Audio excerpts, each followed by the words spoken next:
So the latest podcast from our next guest, let me get this correct, dropped 7 hours ago. Brian Windhorst and the Hoop Collective on the firing of Nico Harrison. He's kind enough to join us as the genuine article right here on the Rich Eisen Show. The senior NBA writer for ESPN, our buddy Brian Windhorst is back. Good to see you, Brian. How are you, sir? Hey.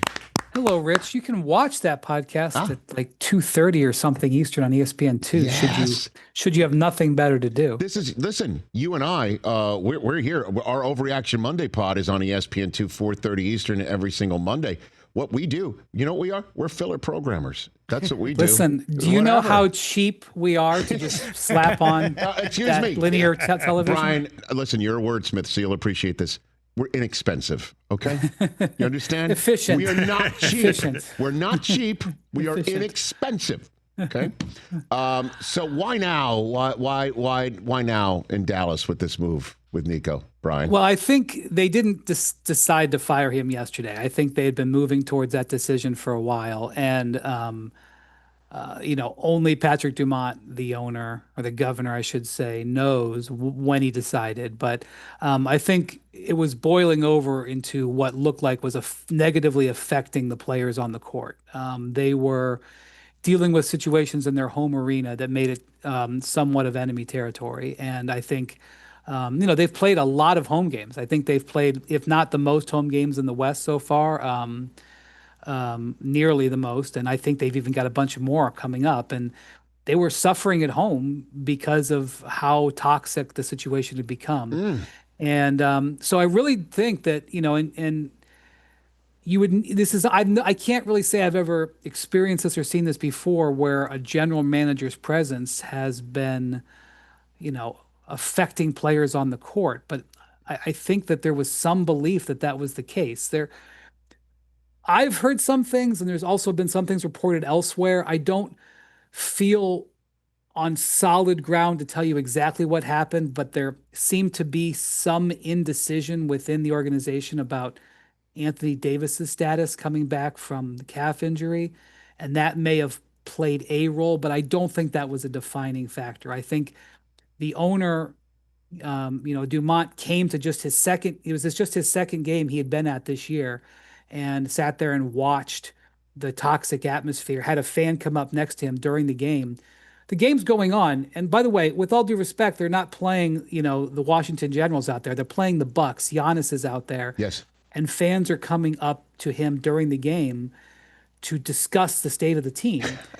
And I think it's clear that young fan was symbolic of the Mavericks fan base. They almost don't care what's going on the court. They only care about the fury that they feel. And so to sort of protect the shield, to limit the damage that is happening to the franchise, I think they felt like they had to do it now. It is very unorthodox to fire a coach on November 11th, but I think that they were trying to limit the damage that was being done. Yeah, I mean, the fans were vocal. As you pointed out, somebody goes up to the governor and basically says, hey, this is horrible. This has been horrible. Something needs to be done. And I guess they internalized it, or the owner did, governor did. But it all does eventually come back down to, why did Luka have to go? And why did he have to go in the manner in which he went? Which is the ultimate pocket listing in the history of pocket listings, Brian. Yes, exactly. Why did it have to be that way? And so one of those might be laid at the feet of Nico. The other one is, the governor had to greenlight it, and somebody collectively, I imagine, think within the organization that Luka ain't it. We're not paying him, or he's not super maxing. We're not super maxing with him. We don't believe in him. Do we have any more information on that? To his credit, I suppose, has taken accountability, saying this was my mistake. I allowed the trade. I made an error in judgment. He has said this on multiple occasions, and he repeated it in the letter that he wrote to fans yesterday. And I think when it comes to the Luka trade, and I know that asking for nuance is a huge ask, and especially with Maverick fans who are so raw about this still, but I will ask for nuance here. If you could divide it into two decisions, you could make a case for Luka to be traded. I don't think it's a winning case. I don't think it's a strong case. But if you wanted to say, I don't think investing $300 million, which is what they were going to have to invest in him had they kept him last summer, I don't think that's a smart investment. You could make that case. It is not the most insane basketball case I've ever seen. They were concerned about his health. They were concerned about his temperament. I would absolutely not have done that, but you could make a case. Period. New paragraph. You could make a case, not necessarily that I would agree with, again, but you could make a case that trading for Anthony Davis as the prime asset in return for Luka Doncic in a league where size is becoming more important and where your other star player is in his 30s and you need instantaneous, high level of competition, you could make a case that trading Luka Doncic for Anthony Davis as part of the prime part of the package makes basketball sense. Again, I wouldn't have done it, but you could sit in a conference room with a whiteboard and an iPad and say, here's my case. Okay. And if you present it to 10 people, you might get some yes votes. I don't think you'd get 6, but you could get some yes votes. Okay. Period. New paragraph. All right. Now, you still can't make that trade with that process. Okay. Yes, right. You just can't do it. You have to get everything from the Lakers. Everything. You have to get the draft picks, the swaps. You have to get Austin Reeves. There's no negotiation. There's no case on this one. And if you say to me, which people from the Lakers organization have, well, we just weren't going to give Austin Reeves, I say, sounds good. Have a nice day. Click. You move on. And if you are still wanting to trade Luka, you look for other options. So we have a problem terribly with the execution of the trade and the process. Now, once that's happened, he's got to sell it. He's got to sell it to his players. He's got to sell it to the fan base. Absolute F- on this. His sales on this to the public was between irrational, irresponsible, and borderline arrogant, and insincere in some cases as well. And that was from the day after the trade. And so you add in that, now we're already upside down. Now Anthony Davis gets there and gets hurt his first game and basically has been hurt the majority of the time since. And so the trade is absolutely not working. Luka loses weight and is competing for the MVP. That's terrible. Kyrie Irving blows out his knee. Absolutely awful. All of a sudden, you are now in a gigantic snowball. And they are throwing gasoline on the fire with some of the things that he kept saying and his sentiment to it.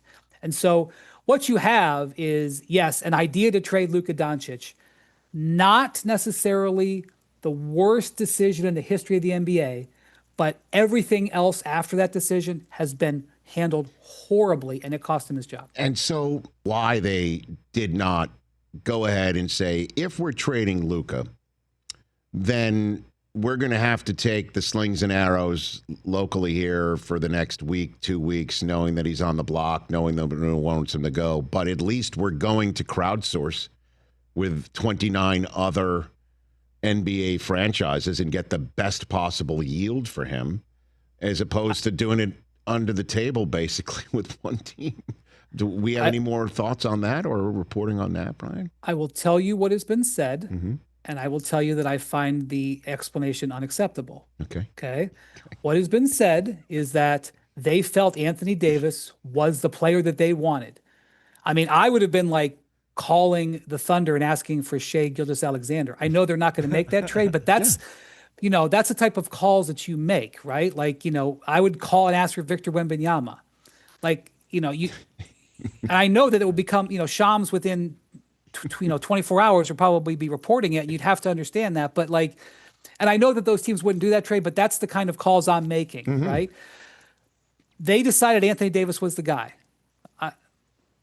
They also felt that if they had called around, that it would have gotten public and that it would have undercut the ability to do the trade. Yeah, I know, but it gets public eventually, and now look at what's happened. People are holding up Fire Nico signs months later. You know what I mean? This is what I'm saying. Again, if you honestly don't believe that paying a guy who has had trouble staying in shape and has a temperamental problem at times, $300 million, that idea, it's not going to get you ejected from any room. Like, people would at least listen to it. Again, I would have said, well, we're still going to give him 3 more years or 2 more years before we do it. We're still going to sign him to that contract. But you would not get laughed out of a room of NBA executives. You would get laughed out of a room of NBA executives if you said that you were only going to call one team, not ask for everything that they had, and prioritized silence over the most important transaction in the history of the organization. Okay, so then the last one for you on this one, sports talk radio question, Brian Windhorst, because I'm asking you also to put yourself in the mind of the governor of the Dallas Mavericks. If you asked him right now, Patrick Dumont, if you asked him right now, you can have one of two things. You don't trade Luka at all, or you do actually have your general manager crowdsource it with everybody. It gets out. Great question. Which one do you think he would choose, Brian? God, it's a great question. I don't have an instant answer. Sure. I think he would say, if he had to answer in front of any more than 3 people, he would say he wouldn't trade No Luka. trade. There's a receipt. Hold on a minute. I have it right here. But Return again, policy.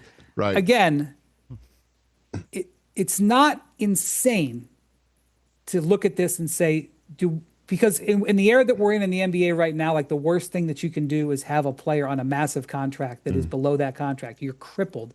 As a Cleveland Browns fan, you want to avoid, a situation where you have a contract that is untradeable, that it destroys your cap position. So I could see him still agreeing to trade Luka. It's just, you're calling and asking for Jokic. You're getting told no on the top 5 players in the league. Giannis was involved in trade talks this summer. Okay. Now, I don't know if Giannis would have ever wanted to go to Dallas, but holy Moses, you're calling and asking about Giannis. You know what I'm saying? Like, that's got to be the process. And but no, I think publicly, if he's in front of any group of anybody wearing Dallas Mavericks logo, he's saying, no, Luka would have stayed here for the next 45 years. All right, so the other story in the NBA is Ja Morant available? What's going on with him? Who's trying to get him? Could it be done fast, soon? What do you think, Brian? I have not heard that Ja Morant is available. I don't know everything. I wouldn't say I know everything's going on. I have not heard he's available. Have there been the discussions that I have all day, every day about transactions that, is it something people are thinking about could happen, and what would the market look like? I have heard that. I will just tell you that Ja is having a terrible season, and his shooting numbers and his production have fallen off a cliff. Now, that seems to be because he's not happy in his situation, but he's already coming off several years in a row where he's had either major off-court problems or injuries, and his numbers, I'm not just talking about the raw scoring. I'm talking about the thing that worries executives about him is that his interior scoring is going down. This is a guy who is one of the most explosive athletes I've ever seen, who became a superstar for his ability to explode to the basket. And there's all these indicators that are showing he's not doing that as much anymore, following a bunch of injuries. Now, maybe if he was on this call with us, he would say it's because I don't like this offense. I don't know, but there's yellow flags on his play. Meanwhile, his outside shooting has never been worse. Okay, so what I'm telling you is his trade value is not good. And then I would challenge you to this: how many teams? Let me just put it to you how my conversations with executives have gone. We've got 29 other teams that don't have Ja Morant. How many of those teams are unhappy with their point guard situation? Okay, because there's a lot of great point guards out there. For the sake of argument, this exact conversation I've had with league executives about 10 times over for the last 2 weeks. Okay, so I'm going to roll through it. Let's say there's 7 or 8. Let's say there's 7 or 8 teams. You could debate whether there's 6, whether there's 9. Let's just say there's 7 or 8 teams that would, consider upgrading their point guard position. How many of those teams want Ja Morant? That like those indicators? It's not 7 or 8, Rich. We could spend another couple of hours debating it, but let's say it's a few. Okay, let's say it's 3 or 4. All right, I'll give you 5. I don't think it's 5, but let's just say it's 5. How many of those 5 teams have a trade package that's available that Memphis would like? And I want to remind you, there's a whole bunch of teams out there that have restrictions on trades because of first or second apron stuff. So all of a sudden, the needle eye gets really narrow. And so you have a conversation about whether Ja Morant can be traded. And, a lot of people would say, oh, yes, of course, and I say, I don't know about that. I'm not sure that there's a massive market out there. So that's why I think the Grizzlies' intention is to try to make this work. And I think they suspended him not to announce to the league they want rid of him. They suspended him to try to get him to cooperate with what the coach wants. And I'm going to tell you, the results are saying that it is not working. I love the way you put things, man. Before I let you go, Brian Windhorst, we're nearing the 1 month mark, about 3 weeks into the season. The story outside of obviously what we've just discussed, I'll give you some options. Obviously, the defending champs having 11 wins, the Pistons blossoming atop the East right now. The Knicks faring well with their new coach, no LeBron. The Lakers are 8-3. Just throwing some out there. Wembanyama has the Spurs 8-2. The story of the first few weeks of the season would be what? I'm going to put something on your radar that you didn't mention there, all right, that sir. I think should get some attention. Thank you. I would like the NBA fans writ large to please take a look and pay attention to what Nikola Jokic is doing right now. Nikola Jokic right now is putting together a Wilt Chamberlain-style statistical season. And it's not 50 points and 25 rebounds. In the modern era, what Jokic is doing in an efficiency standpoint is jaw-dropping. And I'm going to tell you the numbers because I've looked them up. He right now, I think he was something like 16 of 19 last night. He put on a clinic. If I was a Sacramento Kings fan and I watched this game and what he did last night to the Sacramento Kings, I would seriously consider just taking all my Kings gear and just trading it for Nugget stuff. He is shooting on 2-pointers. And this is not a guy who's taking 12 threes a game and two-pointers a game. Okay. He is taking 11 2-pointers a game. And you've seen him. He's not taking layups. Okay. He's shooting 79% on 2-pointers. Okay. He is leading the NBA in assists. Leading it. Okay. Yes. And he is, I think, second in rebounding. I think the last couple of days he's fallen from first to second in rebounding. He is averaging 26 points, 13 rebounds, and 11 assists. So he is averaging a triple-double, but he's averaging 13 rebounds and 11 assists. He's not crawling over it. The Nuggets offensively are a juggernaut. Jamal Murray is in great shape and playing well. They're tearing teams down. Overall, he's shooting 67%. And if you watch him play, he pretty much makes a jaw-dropping move, whether it's a pass, shot, right. dribble, spin move, or whatever, about 45 times a game. And so what I am just saying is we are seeing an absolute master at the game of basketball like we've maybe almost never seen before at the peak of his powers. He's 30 years old. I think he's in his 10th or 11th season. What I am watching is the peak. This guy has, in the last 5 years, has 3 MVPs and 2 seconds. And I'm telling you what he's doing. Now, he's played 10 games. I'm not going to sit here and just project it to 80. What he is doing is on the highest level that I've seen. So all of those other stories, I mean, I'm sitting in Los Angeles like you are right now. Okay. I could not walk outside and find 10 people that would care about anything I just said. They want to know when the Lakers beat the Thunder tonight. I get it. The Lakers Thunder game is on ESPN. Yes, Please sir. watch. Yes, sir. All right? Mm-hmm. But let me tell you what I've done. For the last 5 years, I've been unable to watch Nuggets games I live in Omaha, Nebraska. And for some unspeakable reason, even though it's 517 miles from my house to the Ball Arena, and I know I've looked, they said that I was in the Nuggets zone and I wasn't able to watch them on League Pass. So I only got to watch, and by the way, a lot of people in the media get League Pass for free. I pay for it. That's right, Pay Brian. for it with my money, okay? So I can bitch about it. and I was denied Nuggets games unless they were on national TV. Okay. Mm-hmm. So I'm not going to go into any details, but I'm just going to tell you that the League Pass situation changed this year, and you can manipulate your your location a little bit. And so I have. And now I can watch the Nuggets games, even though I'm not supposed to. Let's just say the new league pass provider that I have doesn't think that I live in the city that I live in. And so now I can watch him even more. And I did it so I could watch Nikola freaking Jokic because I love watching him. He, to me, he's the guy I would pay to see in the NBA because just about every possession, okay, not every one, but just about every possession, he does something that you're like, wow, that's awesome. Well, you literally are, as you pointed out, paying to watch him play. And you're going. I've manipulated the system. Brian Windhorst going rogue. That's how good Jokic is playing. I absolutely love it. You're the best, Brian. Thanks for the time. Thanks, Rich. Yes, Take indeed. care. You got that tonight on ESPN. What a game indeed. Lakers. By the way, as long as I'm shilling. Yeah, please. The first game is Knicks and Magic. The Magic have won 4 out of 6. They're playing better.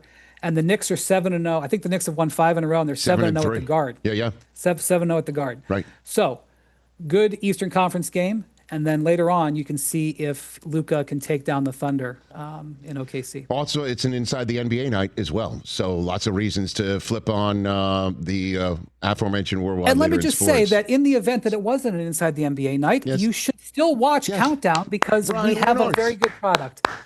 We may not have Hall of Famers yet.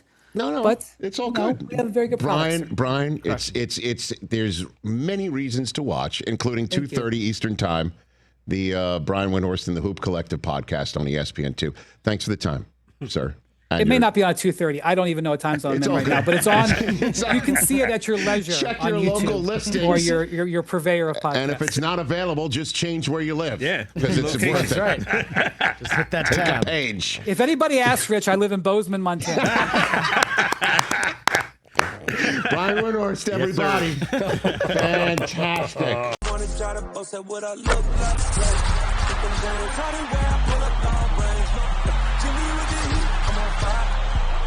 NBA, I'm a